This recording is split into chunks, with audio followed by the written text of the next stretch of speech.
amal yang utama di hari Arafah itu Bapak Ibu. Bagi orang-orang yang melaksanakan ibadah haji, mereka akan wukuf di Arafah. Itulah puncaknya haji kata Rasulullah. Al-hajju Arafah. Orang yang haji itu baru disebut bisa menunaikan ibadah haji ketika dia sanggup melaksanakan wukuf di Arafah. Maka ada safari wukuf, Pak. Jadi ada orang yang sakit, nggak bisa dia berjalan, ditandu dia, maka dia wajib untuk datang kepada Arafah, walaupun hanya sebentar.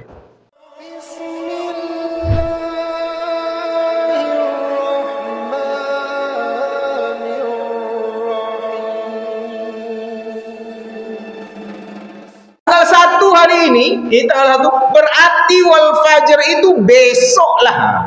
Allah bersumpah dengan waktu fajar di awal bulan Zulhijjah, yang disitulah mulai masuknya kita di 10 hari yang pertama. Maka bangunlah besok Bapak Ibu. Siap-siap untuk beribadah, siap-siap untuk bermunajat kepada Allah. Itu yang kedua. Yang ketiga, kata Imam Al-Qurtubi, yang dimaksud dengan wal fajr ini adalah al-fajru yaumun nahar. Waktu fajarnya hari penyembelihan. Tepatnya tanggal 10 Zulhijjah. Jadi 3 hari itu harus kita tahu namanya, Pak. Tanggal 8, tanggal 9, tanggal 10 itu dia ada namanya. Berikut dengan fadilahnya. Yang pertama tanggal 8 itu namanya Yaumut Tarwiyah. Tarwiyah itu hari mengumpulkan air. Karena orang-orang Arab dulu dia cari air banyak-banyak untuk stok. Agar nanti tanggal 9, 10 mereka bisa menggunakan air itu. Yang ke-9-nya namanya Yaumu Arafah. Disitulah umat Islam melakukan wukuf di Arafah bagi yang melaksanakan ibadah haji. Yang ketiga, hari yang ke-10 itu namanya Yaumun Nahar. Nahar, fasalli li rabbika. Nah, itu dia. Wanhar, sembelihlah. Potonglah hewan kurbanmu itu. Maka hari yang ke-10 itu namanya Yaumun Nahar. Besarnya namanya Idul Adha atau Idul Kurban. Tapi harinya itu namanya Yaumun Nahar. Yaum itu hari, Nahar itu penyembelihan. Jadi kata Imam Al-Qurtubi, Allah bersumpah dengan waktu fajar di Yaumun Nahar. Di hari penyembelihan itu, tepat tanggal 10 Zulhijjah. Namun agak bingung juga kita nih Pak. Muhammadiyah sudah keluar statement. Idul Adha-nya tanggal 28 hari Rabu. Ya Pak ya, Rabu Pak ya. Yang biasanya nih, kalau sudah Muhammadiyah duluan, pemerintah atau NU nanti 1 hari sesudahnya. Karena di kalender kita nampak tuh tanggal merahnya itu adalah tanggal 29 hari Kamis. Kalau bisa diusulkan, Pak. Ya, bagi ada anggota dewan di sini, buatlah 2 hari liburnya. Ya kan, tanggal 28 libur, tanggal 29 libur. Idul Adha ini besar sebetulnya, Pak. Besar dia dibandingkan Idul Fitri. Idul Fitri kita tidak boleh puasa hanya 1 hari. Idul Adha kita tidak boleh puasa 4 hari. Tapi THR itu hanya ada pada Idul Fitri. Usulkanlah kalau bisa Pak Gub kasih THR untuk Idul. Iya Pak, karena besarnya tadi itu. Agar nanti seluruh PNS itu bisa berkorban, Pak. Kalau dapatlah THR PNS itu untuk Idul Adha agak 4-5 juta, insya Allah ramai orang berkorban. Itu usulan, saran. Ini enaknya megang mic nih Pak, apa kata kita aja. Bapak Ibu yang dirahmati Allah Subhanahu wa taala, jadi Allah bersumpah dengan waktu fajar. Intinya apa? Mari kita gunakan waktu fajar itu. Utamanya waktu fajar tanggal 1 Zulhijjah atau waktu fajar tanggal 10 Zulhijjah. Untuk apa? Bukan untuk main-main domino, Pak. Bukan untuk begadang, enggak, tapi untuk bermunajat kepada Allah. Karena disitulah waktu yang luar biasa. Yang kedua, Allah bersumpah lagi, walayalin ashrin, demi malam-malam yang jumlahnya 10. Asyr itu artinya 10. Kalau kita sebutlah dari 1, wahid, ithnani, salasah, arba'ah, khamsah, sittah, sab'ah, thamaniyah, tis'ah, asyar. 10. Allah bersumpah di sini demi hari yang malam, demi malam yang jumlahnya 10. Ulama tafsir mengatakan yang dimaksud bukan hanya malam saja, tapi juga siangnya. Artinya Allah bersumpah dengan 10 hari yang pertama, siang dan malam yang terdapat di awal bulan Zulhijjah. Yang tadi hadisnya sudah kita sampaikan, kata Rasulullah, siapa yang beramal di 10 hari pertama itu, fadilahnya mengalahkan amal-amal yang lain di luar itu, termasuk orang yang berjihad fi sabilillah. Apa amalnya kalau begitu, Bapak Ibu? Ulama mengatakan perbanyak salat-salat sunnah. Bagi yang malas salat tahiyatul masjid, salat tahiyatul masjid. Bagi yang malas untuk salat qabliyah, ba'diyah, salat ba'diyah, qabliyah. Bagi yang malas salat duha dia. Karena apa yang kita kerjakan mengalahkan jihad fi sabilillah. Apalagi perbanyaklah puasa. Mau yang puasa boleh, Pak. Start sudah, kalau yakin kita besok tanggal 1 start puasa. Kalau mau yang puasa. Sampai nanti puncaknya hari yang ke-8 dan hari yang ke-9.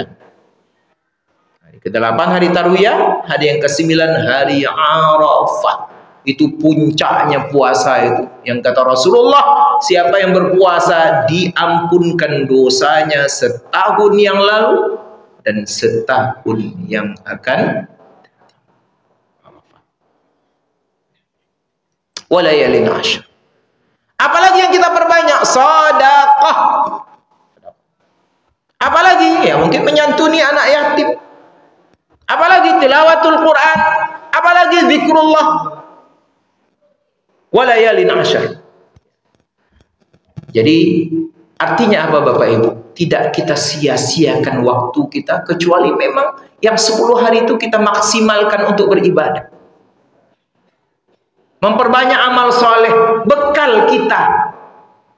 Bahkan ada satu riwayat yang pernah saya dengar, disebutkan siapa yang beramal soleh di tanggal 1 sampai tanggal 8 itu pahalanya Allah lipat gandakan menjadi 1000 kali lipat.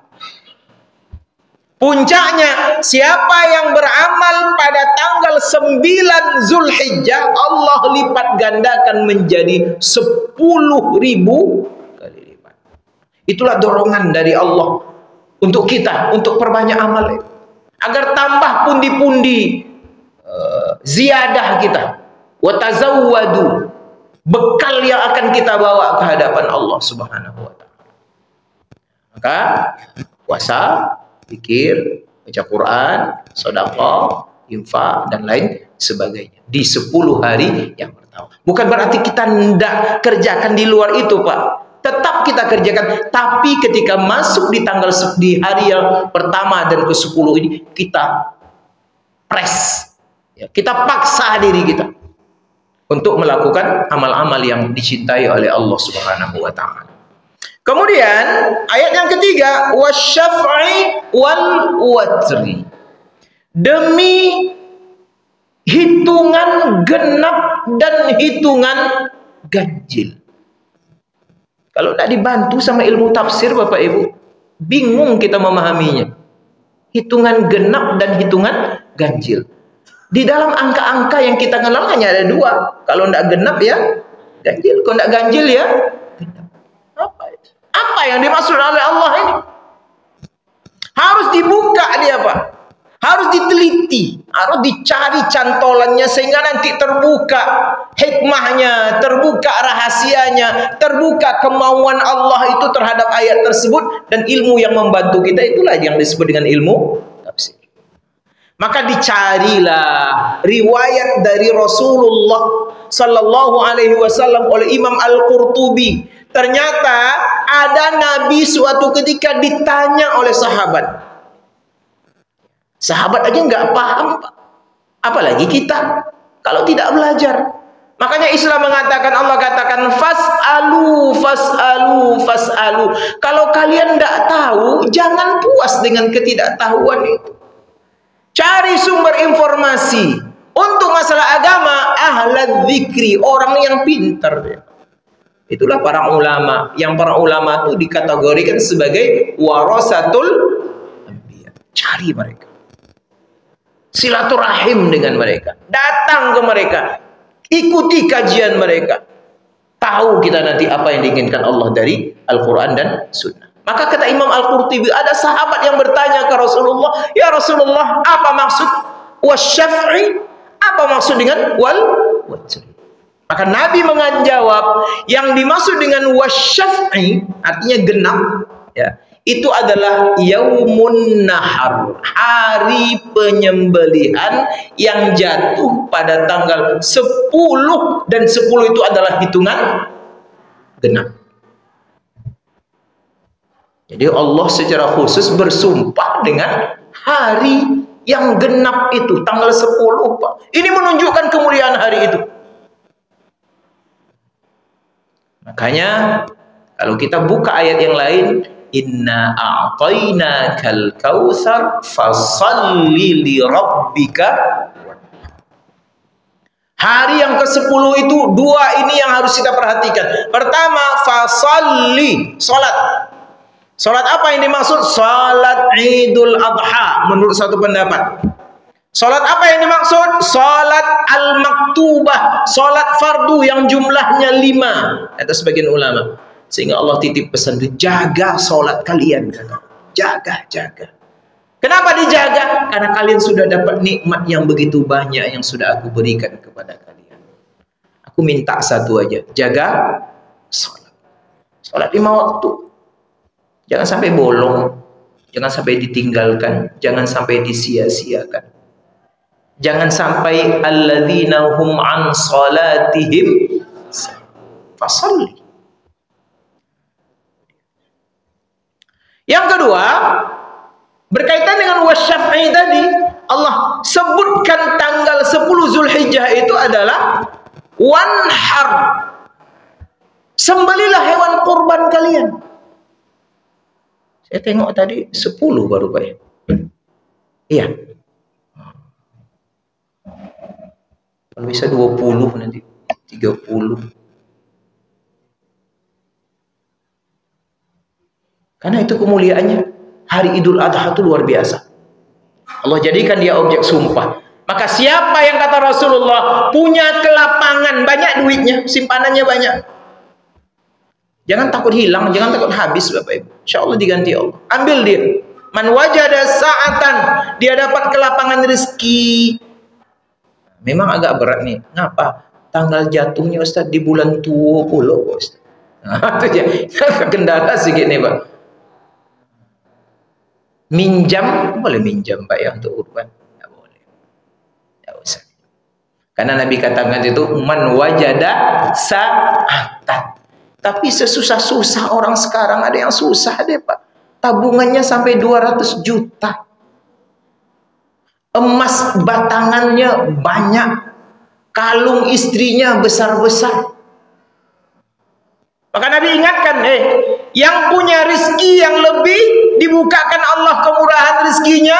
Kalau dia masuk ke tanggal 10 Zulhijjah itu, belilah hewan kurban, sembelihlah. Tapi kalau tidak mau dia, jangan dekat-dekat tempat sholat. Tidak boleh dekat-dekat. Karena tempat sholat orang beriman itu hanya diisi oleh orang-orang yang berhati murah, yang lebih tunduk kepada keinginan Allah dari tunduk kepada keinginan nafsu. Kalau nafsu kita ikuti Bapak Ibu, memang janganlah, enggak usah lagi. 2.600.000 mahal tuh. Kalau duduk kamu di Kimteng itu bisa 2 bulan tuh. Maka ada yang menyindir Pak kadang-kadang. Dulu pas musim cincin, di fotonya cincinnya 5 juta nih loh. Ya kan? Musim sepeda, ini sepeda saya 50 juta nih loh. Musim bunga, ibu-ibu punya ada bunga dulu ya. Janda bolong sampai 6 juta, 10 juta. Tiba-tiba ditaruh di depan rumah, dicuri orang Pak. Ya kan? Dia foto. Tapi ketika datang bulan Zulhijjah, tidak ada yang selfie dengan calon hewan kurban.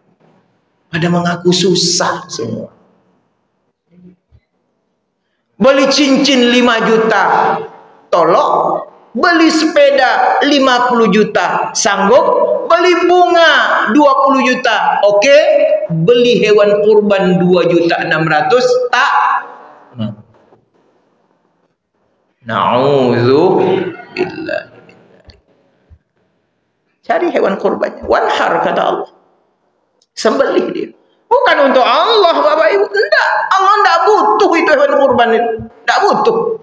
Makanya dalam ayat Al-Had 37 Allah mengatakan, la yanalallaha luhumuha wala dima'uha. Allah tidak akan mau dagingnya karena Allah tidak makan. Wala dima'uha. Allah tidak mau darahnya. Allah tak butuh itu. Apa yang sampai kepada Allah dari kita yang berkurban itu? Walakin yanaluhu taqwa. Yang sampai kepada Allah takwa kita. Lebih cinta kita kepada Allah daripada, lebih cinta kita kepada Allah daripada nafsu. Lebih cinta kita kepada Allah daripada cinta kepada diri kita sendiri. Itulah yang sampai kepada Allah. Itulah yang kata Allah, inna akramakum indallahi atqakum. Orang yang paling terhormat dan paling mulia di sisi Allah itu adalah atqakum. Berarti makin besar hewan korbannya makin takwa dia Pak. 2.600.000 itu minimal Pak. Minimal. Bagi yang sanggup dia cari yang limosin itu aja, dia yang limosin. Harganya berapa? Ada dosen UIN dia ikut ternak limosin. Berapa harganya Pak Dokter? Saya bilang 60 juta Pak. Yang sanggup beli itu Pak Jokowi gitu. Yang kita ini agak payah sedikit. Yang kita ini yang beli kita beli itu sapi Bali. Ya, sapi-sapi yang apa itu Pak? Yang kalau dipotong-potong dapatlah dia 70 kilo. Kalau 70 kilo berarti hanya dapat 1 kilo satu orang. Berarti habis Idul Adha selesai pula makan-makan kita Pak.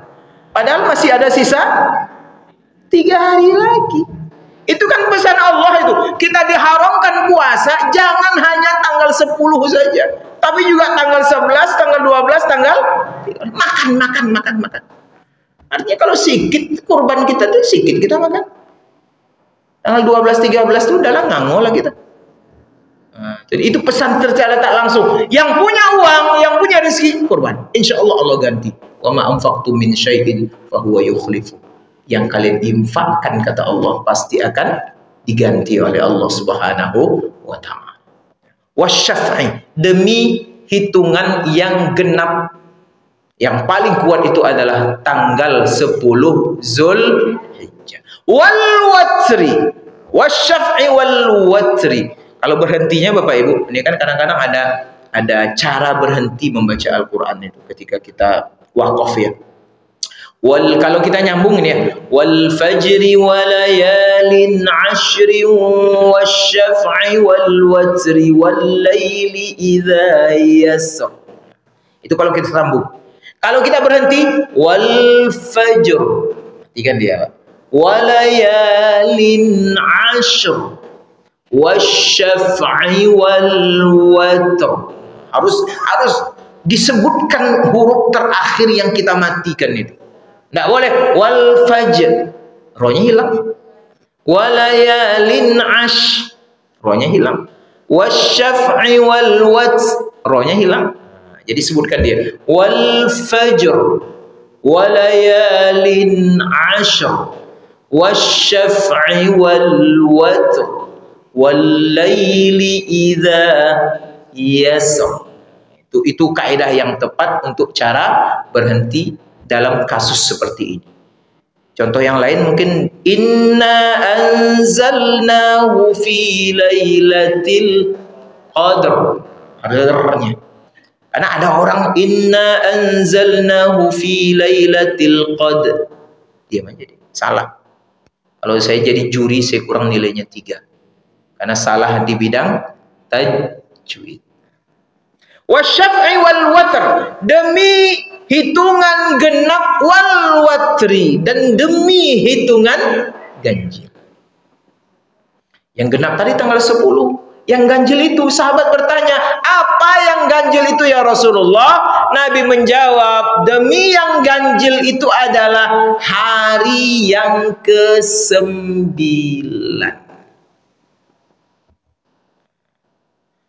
Hari yang ke-9 yang tadi kita sebut dengan Yaumu Arafah. Apa amal yang utama di hari Arafah itu Bapak Ibu? Bagi orang-orang yang melaksanakan ibadah haji, mereka akan wukuf di Arafah. Itulah puncaknya haji kata Rasulullah. Al-hajju Arafah. Orang yang haji itu baru disebut bisa menunaikan ibadah haji ketika dia sanggup melaksanakan wukuf di Arafah. Maka ada safari wukuf, Pak. Jadi ada orang yang sakit, nggak bisa dia berjalan, ditandu dia, maka dia wajib untuk datang kepada Arafah, walaupun hanya sebentar.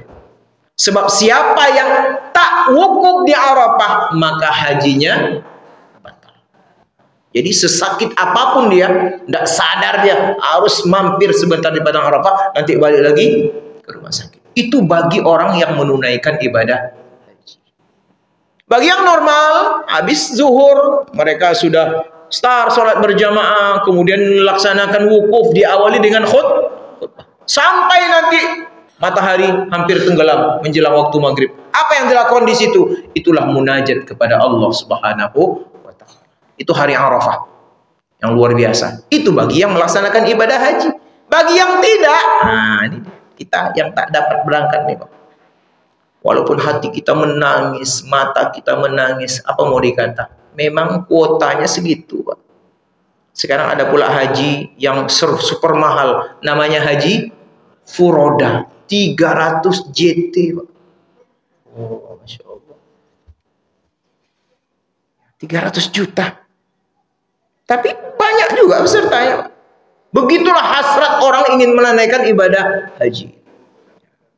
Bagi yang tidak sanggup haji, jangan khawatir Pak. Memang tak sampai kita ke Mekah, tapi pahalanya bisa kita dapatkan setiap hari.